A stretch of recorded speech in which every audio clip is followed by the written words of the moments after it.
Yesu Kristo ashimwe. Uyu ni umunsi wa 23 dusoma Bibiliya. Turakomeje mu gitabo cy'Abalewi, tugeze ku bice 21.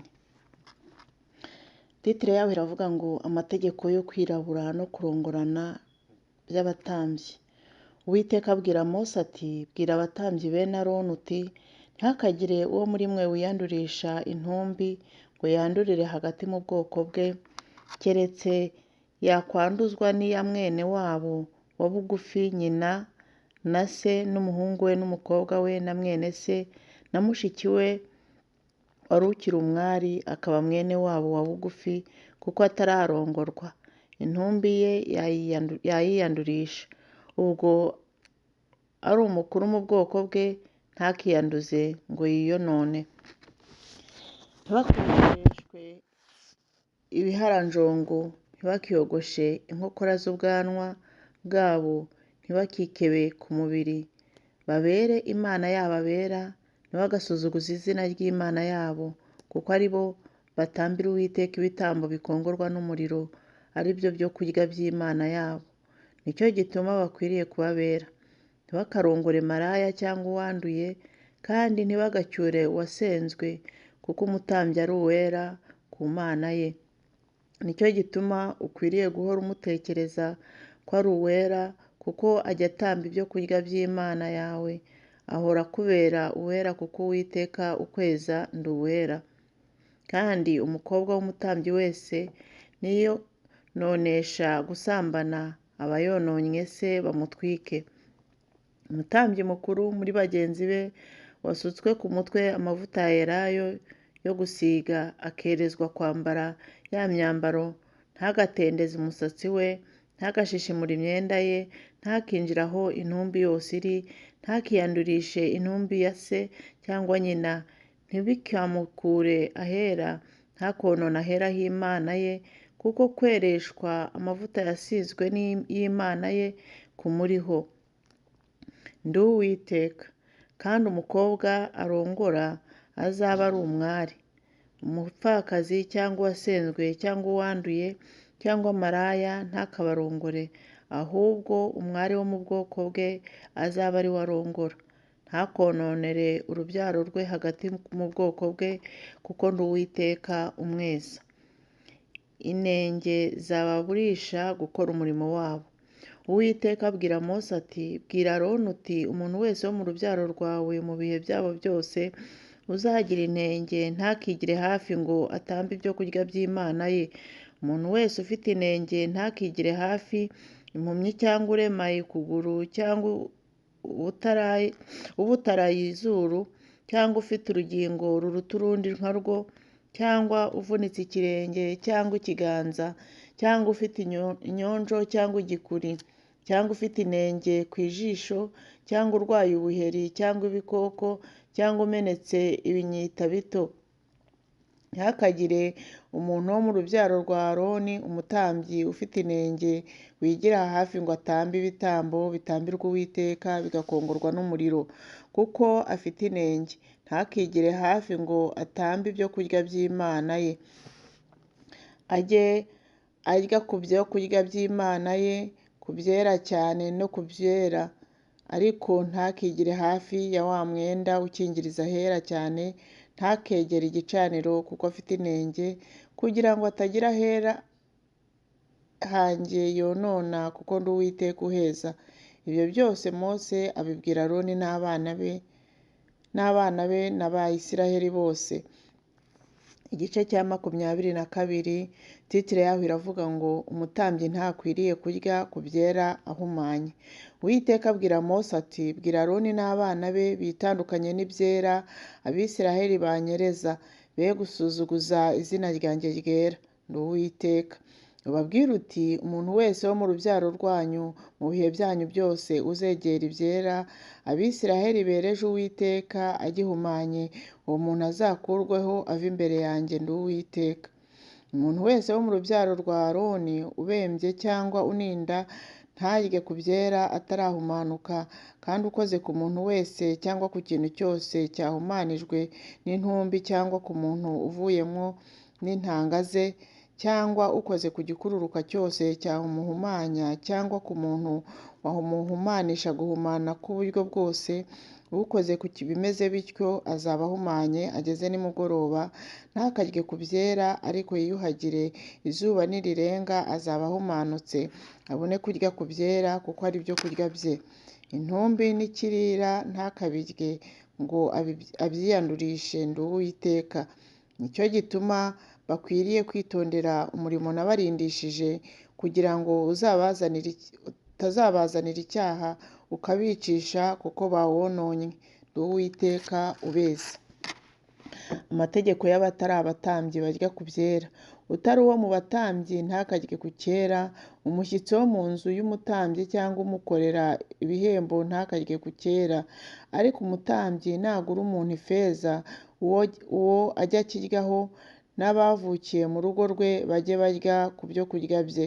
Kandi umukobwa w'umutambyi narongorwa n'utari uwo mu batambyi ntakarye ku byera byatuwe bikererezwa.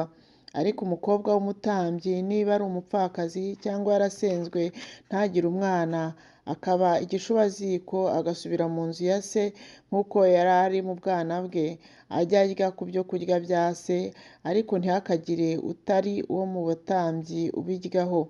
Umuntu narya ku cyera atabizi, arihe umutambyi ikingana n'icyera yariye, yongereho igice cyacyo cya gatanu. Kandi abatambyi ntibakonone ibyera byatuwe n'Abisiraheli, ibyo berereje Uwiteka, ngo babashyirisheho gukiranirwa kuza n'urubanza nibarya ibyera byabo, kuko ndi Uwiteka ubeza. Inenge ziburisha amatungo gutambwa. Uwiteka abwira Mose ati, bwira Aroni n'abana be n'Abisiraheli bose uti, umuntu wo mu nzu ya Isiraheli wese cyangwa wo mu banyamahanga babasuhukiyemo uzatambira Uwiteka ibitambo cyo koswa, naho waba umuhigo ahigura cyangwa ari cyatambishwa n'umutima ukunze, azende ikimasa cyangwa isekurume y'intama cyangwa iy'ihene kidafite inenge, kugira ngo yemerwe. Ariko igifite inenge cyose ntimukagitambe, kuko kizababera igitambo kitakwemerwa. Kandi umuntu wese natambira igitambo cy'uko ari amahoro, ngo ahigure umuhigo cyangwa agitambishwa n'umutima ukunze, naho cyaba icyo mu bushyo cyangwa icyo mu mikumbi, gitungane rwose kibone kwemerwa, ntikikagire inenge ikibaho. Impumyi cyangwa ikivune cyangwa ikivuyeho urugingo cyangwa ikirwaye ibisebe cyangwa ikirwaye ibisa n'ubuheri n'ibikoko ntimukabitambire Uwiteka, ntimukabigire ibitambo bitambirwa Uwiteka bigakongorerwa n'umuriro ku gicaniro. Ikimasa cyangwa umwana w'intama gifite urugingo rw'ikirenga cyangwa rugufi, wemererwa kugitambishwa n'umutima ukunze, ariko ntikizemerwa ngo ugihiguze umuhigo. Gifite amabya yahombanye cyangwa yamenetse cyangwa yajanjaguritse cyangwa yashahuwe, ntimukagitambire Uwiteka. Ntimuzagenzereze mutyo mu gihugu cyanyu. No ku munyamahanga ntimukemere ikimeze gutyo cyose ngo mugitambeho ibyo kurya by'Imana yanyu, kuko ubusembwa bwabyo bubiriho, bifite inenge, ntibyababera ibitambo byemerwa. Andi mategeko y'ibitambo. Uwiteka abwira Mose ati, inka cyangwa intama cyangwa ihene nivuka ijya yonkeshwa iminsi 7, uhereye ku munsi wa 8 izemerwa kuyitambirwa Uwiteka, igakongorwa n'umuriro. Naho yaba inka cyangwa intama, ntimukazibagane n'izazo ku munsi umwe. Kandi nimutambira Uwiteka igitambo cy'ishimwe, mujye mugitamba uburyo butuma mwemerwa. Ku munsi cyatambiweho aba ari wo mukirya, ntimukagire icyo musigaza ngo kirare, ndi Uwiteka. Nuko mujye mwitondera amategeko yanjye muyumvire, ndi Uwiteka. Ntimugasuzuguze izina ryanjye ryera, kugira ngo nezerwe hagati mu Bisiraheli. Ndi Uwiteka ubeza, wabakuriye mu gihugu cya Egiputa kuba Imana yanyu, ndi Uwiteka. Igice cya 23. Iminsi mikuru y'Uwiteka. Uwiteka abwira Mose ati bwira Abisirayeli uti iminsi mikuru y'Uwiteka mukwiriye kuranga ko ari iy'amateraniro yera. Iyi ni yo minsi mikuru yanjye. Mu minsi itandatu aba arimo imirimo igikorwa, ariko uwa karindwi ni isabato yo kuruhuka n'uwo guterana kwera, ntimukagire umurimo wose muwukoraho. Ni isabato y'Uwiteka no kuziririzwa mu buturo bwanyu bwose. Iyi ni yo minsi mikuru y'Uwiteka, ni iyo guterana kwera mukwiriye kujya muranga mu bihe byabo byategetswe. Mu kwezi kwa mbere ku munsi wako wa 14 nimugoroba hajye habaho Pasika y'Uwiteka. Ku munsi w'uko kwezi wa 15 hatangiriraho iminsi mikuru y'imitsima itasembuwe. Muzamara iminsi 7 muyirya. Ku munsi uyitangira mujye muteranira ku iteraniro ryera, ntimukagire umurimo w'ubugaragu muwukoraho. Muri iyo minsi uko ari 7 mujye mutambira Uwiteka ibitambo bikongorwa n'umuriro. Uwa karindwi ni uwo guterana kwera, ntimukagire umurimo w'ubugaragu muwukoraho. Uwiteka abwira Mose ati bwira Abisirayeli uti nimumara kugera mu gihugu nzabaha, mugasarura ibisarurwa byaho, muzajye muzanira umutambyi umuganda w'umuganura w'ibisarurwa byanyu, nawe awuzungurize imbere y'Uwiteka, kugira ngo babere ituro ryemerwa ku wa mbere w'isabato, abe ariho umutambyi awuzunguza. Kandi ku munsi muzungurizaho uwo muganda mujye muwutambiraho isekurume y'intama idafite inenge itaramara umwaka w'igitambo cyo koserezwa Uwiteka. Kandi ituro ry'ifu rituranwa nacyo rijye riba ibice bya 12 bya efa y'ifu y'ingezi ivanzwe n'amavuta ya elayo, riba ituro riturwa Uwiteka, rigakongorerwa n'umuriro kuba impumuro nziza. Ituro ry'ibyo kunywa rituranwa nacyo rijye riba igice cya 4 cya hini ya vino. Ntimukagire umutsima murya cyangwa impeke zikaranze cyangwa amahundo mabisi uwo munsi utarasohora, ngo muganurire Imana yanyu. Iryo rizababere itegeko ridakuka mu bihe byanyu byose no mu buturo bwanyu bwose. Kandi mujye mubara iminsi muhereye kuri uwo munsi wa mbere w'isabato. Ku munsi mwazaniyeho umuganda w'ituro ryo kuzunguzwa, mubare iminsi y'amasabato 7 itagabanije. Mubare iminsi 50 igeze ku munsi wa mbere w'isabato ya karindwi, maze muganurire Uwiteka ituro ry'umuganura wundi. Mu buturo bwanyu mukuremo imitsima 2 yo kuba ituro rijungujwe, ibe y'ibice bya 12 bya efa n'iyifu y'ingezi yotsanywa umusemburo, kugira ngo iganurirwe Uwiteka. Mumurikane n'iyo mitsima abana b'intama 7 badafite inenge bataramara umwaka, n'ikimasa cy'umusore n'amasekurume y'intama 2 bibe ibitambo byoserezwa Uwiteka, bitambanwe n'ituro ry'ifu n'ibyo kunywa yo kuri byo, bibe ibitambo bikongorwa n'umuriro by'umubabwe uhumurira Uwiteka neza. Kandi mutambe n'isekurume y'ihene ho igitambo gitambirwa ibyaha, n'amasekurume y'intama 2 ataramara umwaka w'ibitambo by'uko muri amahoro. Umutambyi azizungurizanye na ya mitsima y'umuganura n'ababana b'intama bombi, bibe ituro rijungurijwe imbere y'Uwiteka, byerezwe Uwiteka, bibe by'umutambyi. Kuko kuri uwo munsi mujye muranga ko ari umunsi mukuru, ujye uba uwo mu guterana kwera, ntimukagire umurimo w'ubugaragu muwukoraho. Iryo rizababera itegeko ridakuka mu buturo bwose no mu bihe byanyu byose. Kandi nimusarura ibisarurwa byo mu gihugu cyanyu, ntimuzasarure inkokora z'imirima yanyu zose, ntimuzatoragure ibisigaye guhumbwa, ahubwo mubisigire umukene n'umusuhuke n'umunyamahanga. Ndi Uwiteka Imana yanyu. Uwiteka abwira Mose ati bwira Abisirayeli uti mu kwezi kwa karindwi ku munsi wako wa mbere hajye hababeraho umunsi wo kuruhuka, ube wo kubibukisha. Muwurangishe kuvuza amahembe, muwuteranireho guterana kwera, ntimukagire umurimo w'ubugaragu muwukoraho. Kandi mujye muwutambiraho Uwiteka igitambo gikongorwa n'umuriro. Uwiteka abwira Mose ati ariko umunsi wa 10 w'uko kwezi kwa karindwi niwo munsi w'impongano, ujye ubabera uwo guterana kwera, mujye muwibabazaho imitima, muwutambireho Uwiteka ibitambo bikongorwa n'umuriro. Ntimukagire umurimo wose mukora kuri uwo munsi w'impongano muhongererwaho imbere y'Uwiteka Imana yanyu. Umuntu wese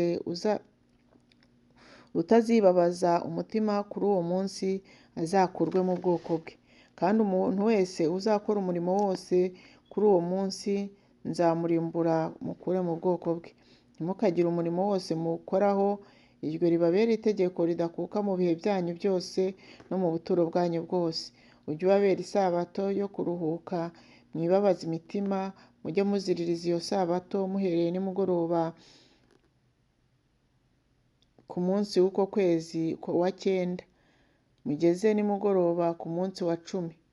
Uwiteka abwira Mose ati, bwira Abisirayeli uti, umunsi wa 15 w'uko kwezi kwa karindwi aba ariho mutangirira kuziririza Uwiteka iminsi mikuru 7 y'ingando.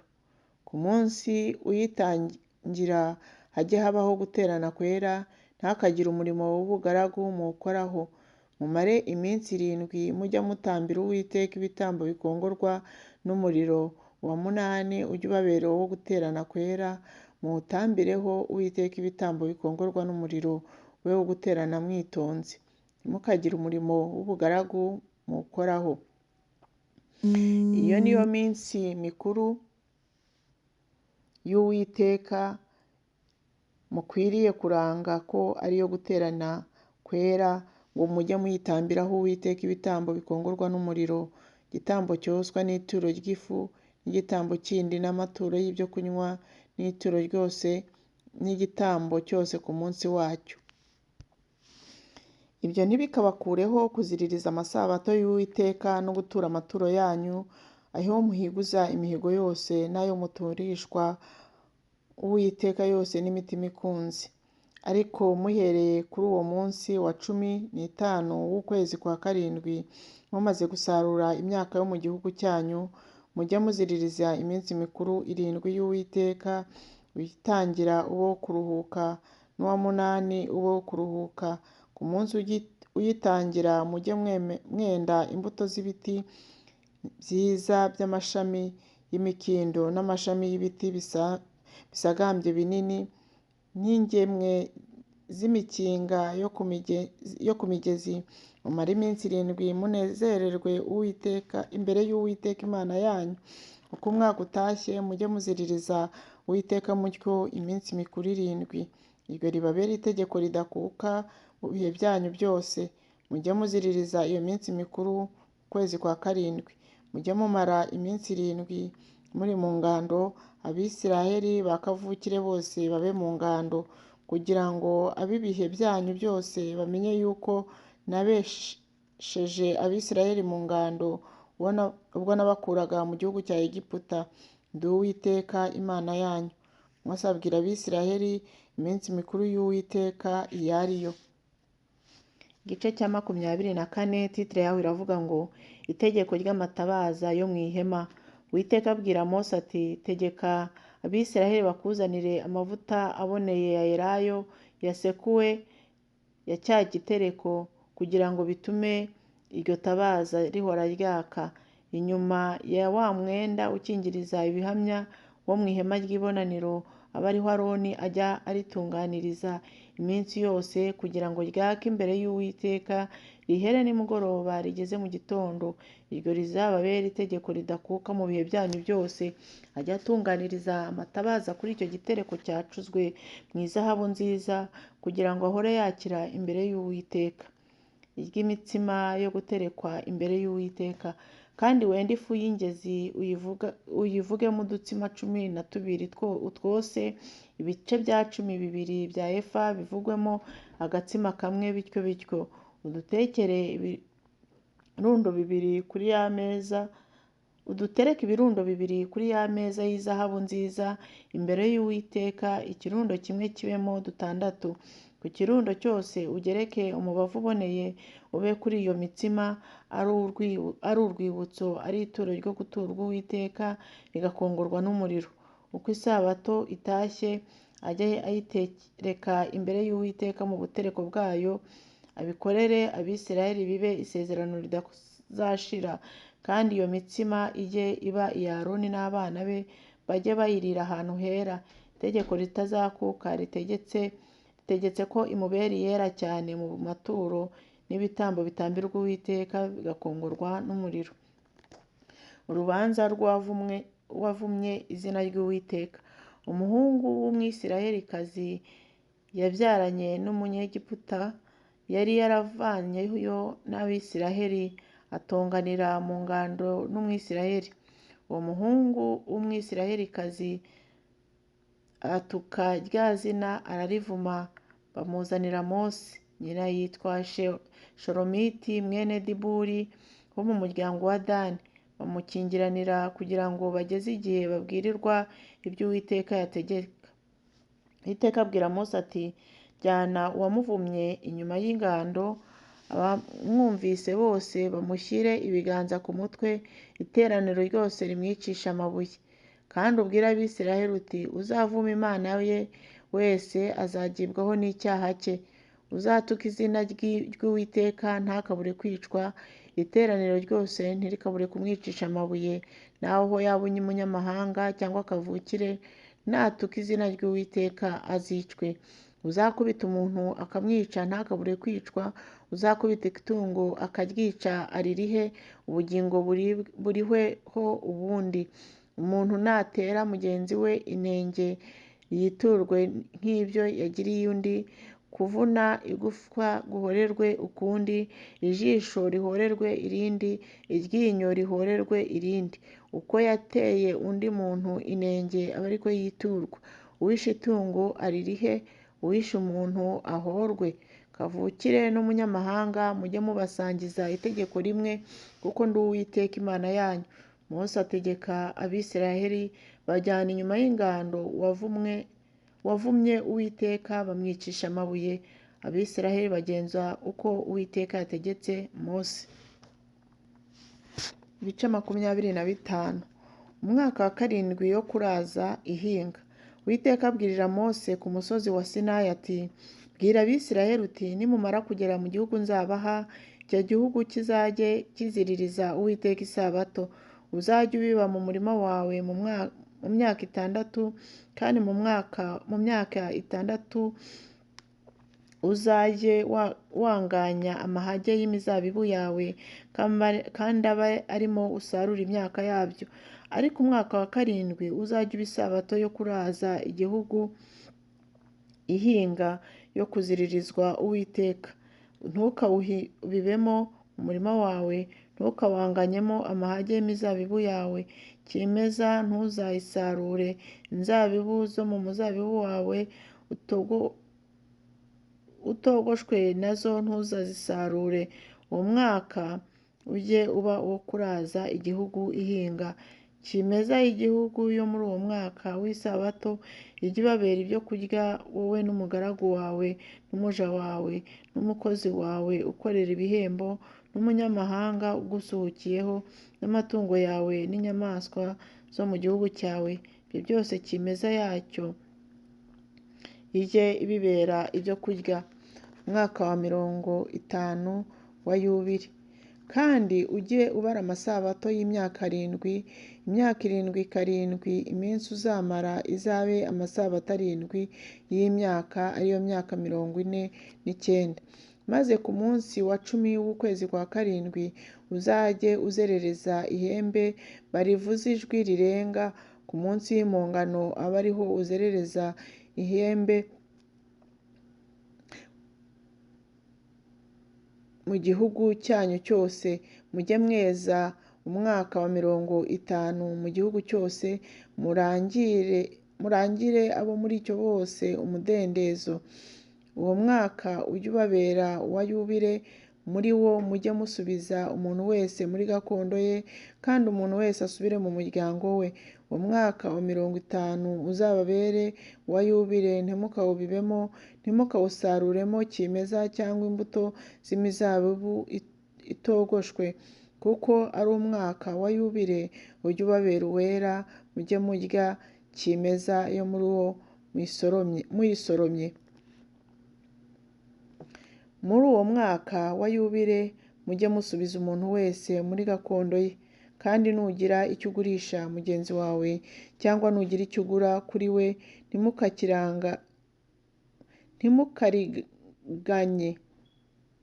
ntimukariganyane.